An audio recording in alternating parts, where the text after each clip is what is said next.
वैसे टिम, मैं तैर नहीं सकता।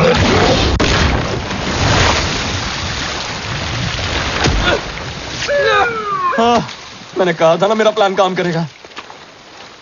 तुम्हें गिरफ्तार किया जाता है। मुझे लगा था तुम्हें घर जाने की जल्दी थी टिम। हाँ वो तो थी, लेकिन फिर मुझे ये मिल गया। मैं कुछ समझा नहीं। पापा जिंदा है, उनका पोकेमॉन पार्टनर जिंदा है, तो वो भी जिंदा है। टिम ये कोई प्रूफ नहीं है। इसे आर गैस के बारे में बताओ। तुम एक मिनट रुको। पापा का आखिरी केस गैर कानूनी मुकाबलों के बारे में था, इसीलिए मैं वहां था। एक केमिकल टिम, हम लोगों ने वहां पे इन्वेस्टिगेशन जिसके बारे में पापा जानते हैं और वो मुसीबत में है। केस ओपन कीजिए, जिंदा है वो, मैं महसूस कर सकता हूँ। अपनी जेलीज में बताओ। मैं ऐसा कुछ नहीं बोलूंगा, वो अभी भी जिंदा है, अंदर वाली फीलिंग है। डायलॉग बिगाड़ दिया। चुप। वो मैं पिकाचू को सुन सकता हूँ वर्ड टू वर्ड। टिम, तुम्हारे दिल पे गहरा सदमा पहुंचा है और ऐसे हालात में दिमाग नहीं, मुझे कोई सदमा नहीं पहुंचा है। मैं जानता हूं वो जिंदा है।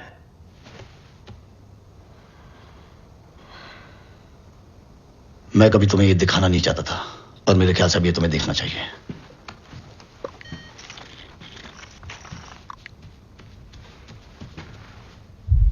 कोई भी इतने बड़े हादसे से बच नहीं सकता, तुम्हारे पापा भी नहीं। वो हमें छोड़ गए टिम।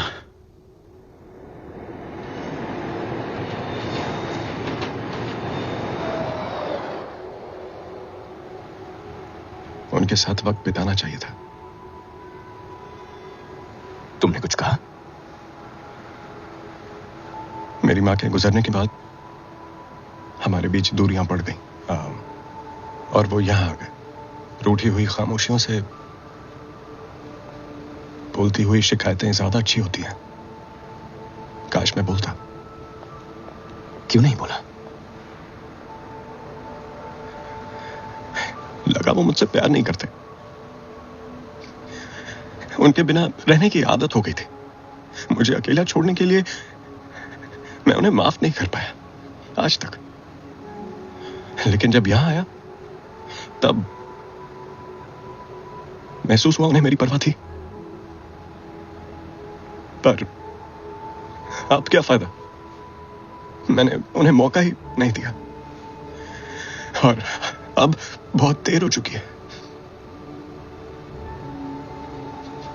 काश मैं नानी की बात मानता और उनके साथ वक्त बिताता।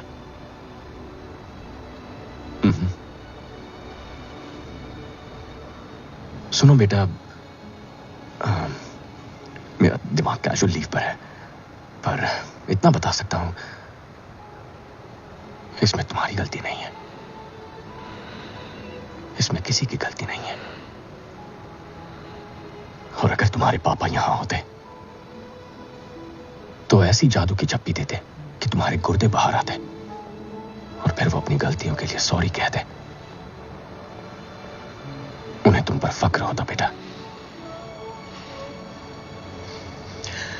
तुम्हारे साथ बहुत बदतमीजी की है ना? फिर सही पकड़े हो। तो चलो हम ये केस सॉल्व करते हैं। कौन सा? तुम्हारा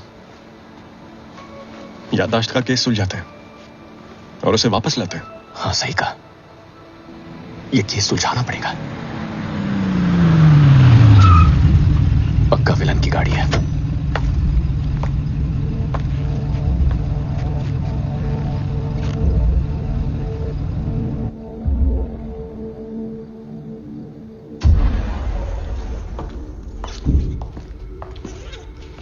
थैंक यू मिस नॉर्मन। हाँ thank you Miss Norman. Lift के लिए शुक्रिया।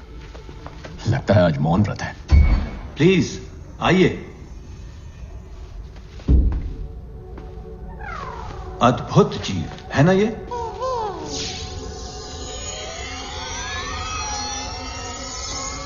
वाह, एक फ्लैरियन।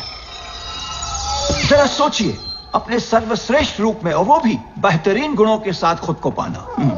What's up? वो असीम शक्ति जो आपके अंदर है, बाहर आने के कगार पर हो। हेलो टिम, ये तुम्हें जानता है? तो हैरी का पिकाचू तुम्हारा नया पार्टनर है? और ये मुझे भी जानता है। आप पापा को जानते थे? हैरी मेरे ही केस पर काम कर रहा था। गोलमाल है भाई, सब गोलमाल है। ये जो केमिकल है मेरे जीवन भर की मेहनत पर पानी फेर देगा। इसे आर के बारे में पता है, लेकिन इसे कैसे पता है? मैंने ही हैरी को छानबीन करने को कहा था और दंग रह गया जब मुझे पता चला कि ये मेरे ही बेटे की करतूत है। मैंने एक ऐसी दुनिया की कल्पना की थी जहां पोकेमॉन और इंसान की एक ऐसी पार्टनरशिप हो जहां पोकेमॉन की मदद से इंसान प्रगति करे। लेकिन बदकिस्मती से इस मुहिम में मैं अपने ही बेटे की परवरिश को अनदेखा कर गया। रॉजर पोकेमॉन से नफरत करता है। वो शायद मेरे साए से कभी निकल ही नहीं पाया। उसकी नफरत मेरी विरासत को मिटा देना चाहती है। अरे दुनिया भर के हर घर की यही कहानी है। लेकिन आपने उसे रोका क्यों नहीं? जब से मेरी बीमारी ने मुझे अपाहिज बनाया है, रॉजर ने कंपनी के सारे सूत्र अपने हाथ में ले ली। बोर्ड हो, पुलिस हो या राजनेता, सब उसकी जेब में है और मीडिया तो उसकी खुद की है। हैरी के अलावा मुझे किसी और पर भरोसा नहीं है, इसलिए उसे ढूंढना बेहद जरूरी है मेरे लिए। आप जानते नहीं, पापा अब नहीं रहे।